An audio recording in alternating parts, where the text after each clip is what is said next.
गुज़िश्ता दिनों मारूफ यूट्यूबर डकी भाई की गिरफ्तारी के बाद सामने आने वाले हक़ाइक़ की बुनियाद पर national cyber crime investigation agency ने अपनी तहकीकात का दायरा दीगर मारूफ यूट्यूबर्स और टिकटॉकर्स तक फैला दिया है, जिसके बाद इकरा कंवल, नदीम नानीवाला, अंस मुदस्सर और रजब बट भी एनसीसीआईए के रडार पर आ गए हैं। एनसीसीआईए ने तमाम मारूफ यूट्यूबर्स और टिकटॉकर्स के बैंक अकाउंट्स, सोशल मीडिया की सरगर्मियों और माली लेन देन की तफसीलात की जांच पड़ताल शुरू कर दी है। मुदस्सर नामी यूट्यूबर के खिलाफ बाकायदा मुकदमा दर्ज करके इसे गिरफ्तार भी कर लिया गया है। दूसरी जानिब अदालत सादुर रहमान डकी के जिस्मानी रिमांड में निस दर्जन से जायद बार तौसी कर चुकी है ताकि तफ्तीश मुकम्मल की जा सके। एनसीसीआईए की जानिब से की जाने वाली इस कार्रवाई की निगरानी सीनियर अफसर सरफराज चौधरी कर रहे हैं, जो इस मामले को रियासती पॉलिसी के तहत आनी हाथों से निपटने का इंदिया दे चुके हैं। उनका कहना है कि जुए और सट्टे की ये सरगर्मियां न सिर्फ पाकिस्तानी माशरे की अखलाकी इक़दार के खिलाफ हैं, बल्कि मालियाती और कानूनी खतरात भी पैदा करती हैं। इसलिए इस मामले पर कोई रियायत नहीं बरती जाएगी।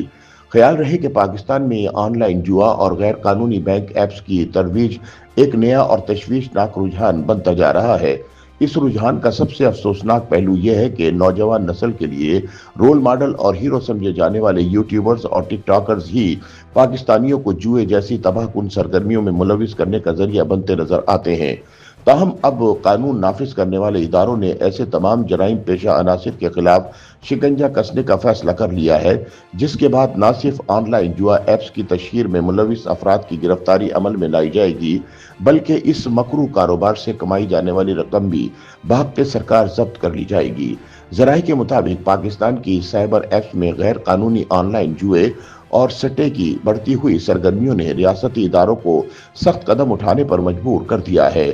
जराये के मुताबिक national cyber crimes investigation agency की हालिया तहकीक में ये इंकिशाफ हुआ कि मुल्क में सरगर्म 90% से जायद ऑनलाइन जुए और सट्टे की एप्स भारतीय कंपनियों और अफराद की जानिब से चलाई जा रही हैं। ये एप्स न सिर्फ पाकिस्तानी शहरियों से अरबों रुपए बटोर रही हैं, बल्कि लाखों मोबाइल सार्फिन का हसास जाती डाटा भी चुरा चुकी हैं।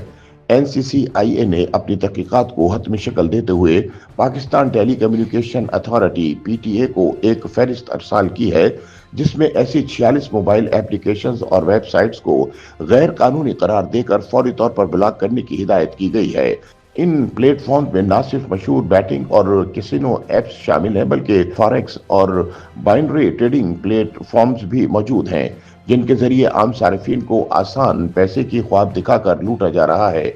ये तमाम ऐप्स बज़ाहिर सरमायाकारी या किस्मत आजमाने का मौका फराहम करती हैं, लेकिन हकीकत में ये आम शहरियों की रकम को हड़प करने का एक जरिया बन रही है।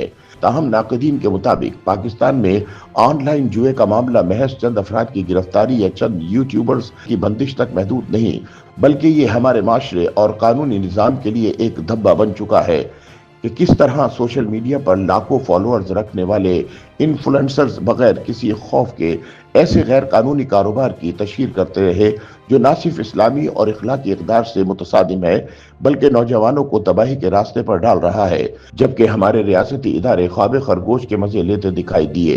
ताहम अब डकी भाई और दीगर यूट्यूबर्स के खिलाफ कार्रवाई एक मुस्बत कदम है, लेकिन ये सिर्फ एक आगाज है। अगर रियासत ने इस मसले को संजीदगी से ना लिया तो ऑनलाइन जुआ और बैटिंग माफिया नौजवान नस्ल को बर्बाद कर देगी, क्योंकि ऑनलाइन जुआ एक ऐसा जहर है जो नौजवानों को रातों रात अमीर बनने के ख्वाब दिखाकर हकीकत में इन्हें मकरूज, ज़हनी मरीज और समाजी तौर पर नाकाम बना देता है। अगर आज इस रुझान को रोका ना गया तो आने वाले बरसों में पाकिस्तान की एक पूरी नस्ल जुए की लत में फंसी नजर आएगी। इसलिए ऐसे जराइम में मुलविस अफराद को करार वाकई सजा देनी चाहिए, ताकि शोहरत के भूखे चंद अफराद के हाथों कौम का मुस्तकबिल बर्बाद ना हो। YouTube पर गूगली न्यूज देखने के लिए youtube.com की सर्च बार में गूगली न्यूज टीवी टाइप करें। गूगली न्यूज के पेज पर सुर्ख रंग के सब्सक्रिप्शन वाले बटन पर क्लिक करना ना भूलिए। YouTube पेज पर अपलोड होने वाली वीडियो से बाखबर रहने के लिए बेल आइकन पर क्लिक कीजिए। आपको हर नई वीडियो के बारे में नोटिफिकेशन मौसूल हो जाएगा।